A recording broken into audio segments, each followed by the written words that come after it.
കോഴിക്കോട് ജില്ലയിൽ ഏഷ്യൻ ജലപക്ഷി സർവേക്ക് തുടക്കമായി. മാവൂർ തണ്ണീർത്തടത്തിൽ നടത്തിയ സർവേയോടെയാണ് ജില്ലയിലെ ഏഷ്യൻ ജലപക്ഷി സർവേക്ക് തുടക്കമായത്. മാവൂരിൽ നടന്ന സർവേയിൽ 30ഓളം പക്ഷി നിരീക്ഷകർ പങ്കെടുത്തു.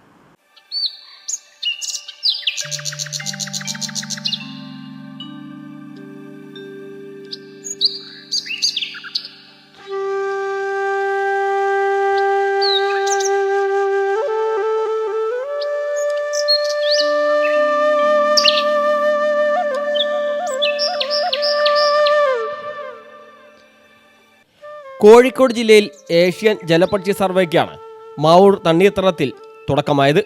വനവകുപ്പ്, MNHS, കോഴിക്കോട് ബേഡേഴ്സ് എന്നിവയുടെ ആഭിമുഖ്യത്തിലാണ് സർവേ നടക്കുന്നത്.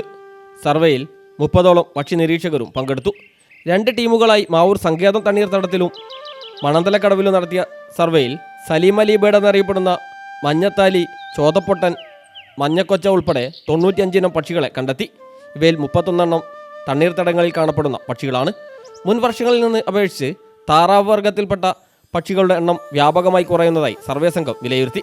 2007 നടത്തിയ സർവേയിൽ 1000 മുകളിൽ കണ്ടിരുന്ന വരിയെരണ്ട, പച്ചയെരണ്ട എന്നീ പക്ഷികളെ ഈ വർഷം സർവേയിൽ കണ്ടെത്താനേ സാധിച്ചില്ല. ചൂളൻ എരണ്ടയുടെ എണ്ണം വളരെ കുറഞ്ഞതായും സർവേ സംഘം വിലയിരുത്തി. മറ്റ് നീർപക്ഷികളുടെയും എണ്ണം ഗണ്യമായി കുറയുന്നതായും കണ്ടെത്തി. വർണ്ണക്കൊക്കുകളുടെയും ചേരാക്കൊക്കിൻ്റെയും എണ്ണം വർദ്ധിച്ചു വരുന്നതായും വിലയിരുത്തി. ജില്ലയിൽ സർവേകളുടെ ഔദ്യോഗിക ഉദ്ഘാടനം social forestry extension wing ACF EP Imtiaz നിർവഹിച്ചു. പക്ഷി നിരീക്ഷണത്തിൻ്റെ ഡാറ്റ കൃത്യമായി സൂക്ഷിക്കുകയും തുടർച്ചയായി പഠനത്തിലൂടെ പക്ഷികളുടെ വരവിലുള്ള കുറവ്, അവയുടെ ആവാസ വ്യവസ്ഥയിലെ മാറ്റങ്ങൾ, കാലാവസ്ഥാ മാറ്റങ്ങൾ തുടങ്ങിയവ പഠനവിധേയമാക്കേണ്ടതുണ്ടെന്ന് അദ്ദേഹം പറഞ്ഞു. കാലാവസ്ഥാ മാറ്റവും ജലസ്രോതസ്സുകളുടെ ശോഷണവും പക്ഷികളുടെ വരവിനെ ബാധിച്ചിട്ടുണ്ടെന്നും നിരീക്ഷണ സംഘം വിലയിരുത്തി.